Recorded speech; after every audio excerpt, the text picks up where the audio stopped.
अब बात करेंगे गौतम बुद्ध के आर्ट्स से रिलेटेड, आर्ट्स एंड कल्चर से संबंधित आपके प्रश्न आपके एग्जाम में पूछे जाएंगे। गौतम बुद्ध के कई रूप हैं। ऐसा कहा जाता है कि बोधिसत्व, जैसे पिछले क्लास में हम लोगों ने बताया था आपको बोधिसत्व के बारे में। What is a Bodhisattva? Bodhisattva किसे कहते हैं? बोधिसत्व का मतलब मोक्ष प्राप्ति करना। वो व्यक्ति जो बुद्ध बनने या मोक्ष प्राप्त करने के मार्ग पर है।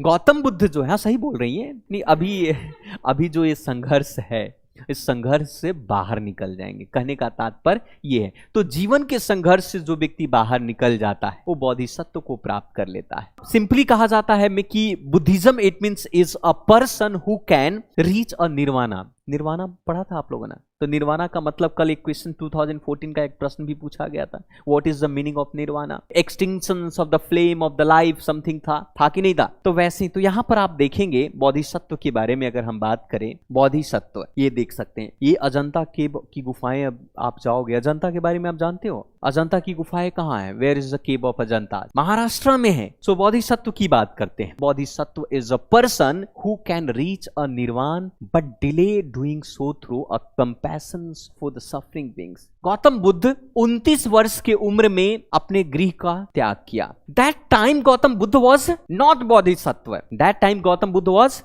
Siddharth was not Bodhisattva. But after 5 to 6 years, 35 year age ना, 35 years एज में जब उन्होंने एनलाइटमेंट को प्राप्त किया, दैट टाइम सिद्धार्थ ने स्वयं को क्या कहा? बुद्ध कहा, अर्थात बोधिसत्व कहा। अर्थात उन्हें कहा कि मैंने मोक्ष की प्राप्ति कर ले। इट मीन सिंपली दैट हमने सारे मोह माया और बंधन से मुक्ति प्राप्त कर लिया। मोक्ष का तात्पर्य मृत्यु से नहीं है साहब। ये जितने भी ज्ञानी बाबा, जितने भी लोग हैं, मोक्ष क्या है? बंधन से मुक्ति को ही मोक्ष कहते हैं। फिर मैंने यही कहा, जन्म और मृत्यु के बंधन से मुक्ति, वो जिसकी बात कर रहे हैं, जो जिसकी बात कर रहे हैं कि मृत्यु के बाद फिर से रीबर्थ नहीं होगा। अब बताइए, अगर रीबर्थ नहीं होगा, गौतम बुद्ध ने मोक्ष की बात कही है, लेकिन गौतम बुद्धिज्म में तो रीबर्थ में विश्वास ही नहीं करते ना। तो क्या सारे मोक्ष की प्राप्ति कर लिए? चाइना वाला कोरोना काल सब क्योंकि बुद्धिज्म है, मोक्ष की प्राप्ति कर लिया क्या? मोक्ष एक फिलॉसफी है, एक ऐसी फिलॉसफी जिसमें मतलब है बंधन मुक्त होना। अब किस प्रकार का बंधन? मोह माया का बंधन। एक्चुअली इस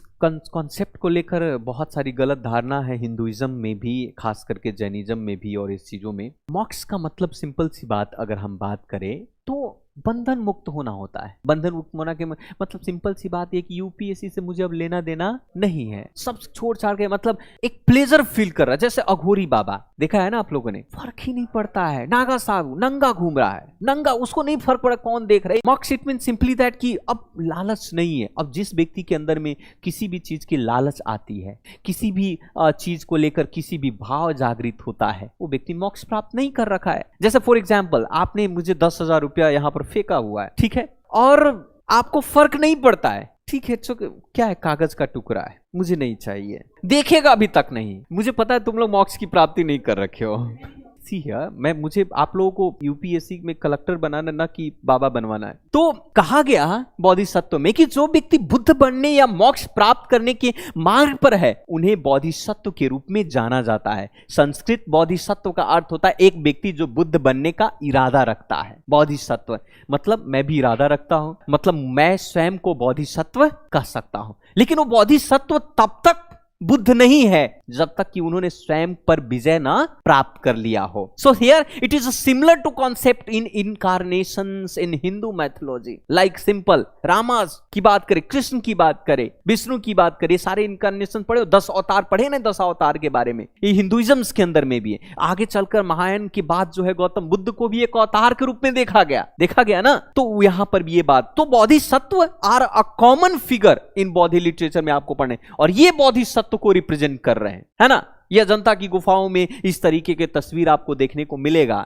एक अजंता की गुफा कैसे हुआ मैं बताता हूं इसकी कहानी। कि एक बार एक शिकार के लिए एक अंग्रेज सैनिक जो है निकला था, जिसका नाम था स्मिथ, नाम था जॉन स्मिथ हुआ करते थे। शिकार के लिए गए, शिकार करने के लिए गए नदी के किनारे, तो उनको थोड़ा सा मतलब गर्मी उर्मी लग रहा था, काफी गर्मी था महाराष्ट्र के जंगल में, आपका सतपुरा के घने जंगलों में। तो उन्होंने कहा कि थोड़ी छाया में बैठते, तो देखा कि ये गुफा टाइप का हल्का सा दिख रहा है। गुफा देखा तो वो गुफा जो है मनुष्यों के द्वारा बनाया गया गुफा है वो, और अंदर जाकर देखे तो गौतम बुद्ध के बहुत सारे पेंटिंग्स बने हुए थे। तब archaeological survey of India, Asiatic society आता है, सब देखता है, उसके 300 से भी ज्यादा उसके तस्वीर और पेंटिंग बनाए गए और फाइनली जाकर उसको यूनेस्को के वर्ल्ड हेरिटेज में उसको शामिल किया गया। 29 केव, आप लोगों ने पढ़ा होगा इन सभी चीजों के बारे में, आगे चीजों को समझते। तो बोधिसत्व की बात यहां पर की जाती है। एक प्रश्न और बोधिसत्व से रिलेटेड प्रश्न आपके एग्जाम में पूछा है। एक्चुअली गौतम बुद्ध की कहानी में मैंने आपको कहा गौतम बुद्ध का जन्म कहां,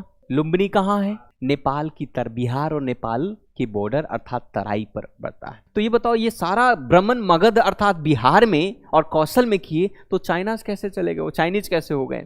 आगे बढ़ते हैं। Read this question. With reference to religious history of India consider the following statements. The first statement ये गलत है। The concept of Bodhisattva is a central to the Hinayan sect of Buddhism. And the second statement, Bodhisattva is a compensate on one of the way of enlightenment, and Bodhisattva delay achieving his own salvations to the help of all sentient being there a path to it. What is the right answer of this? क्या होगा?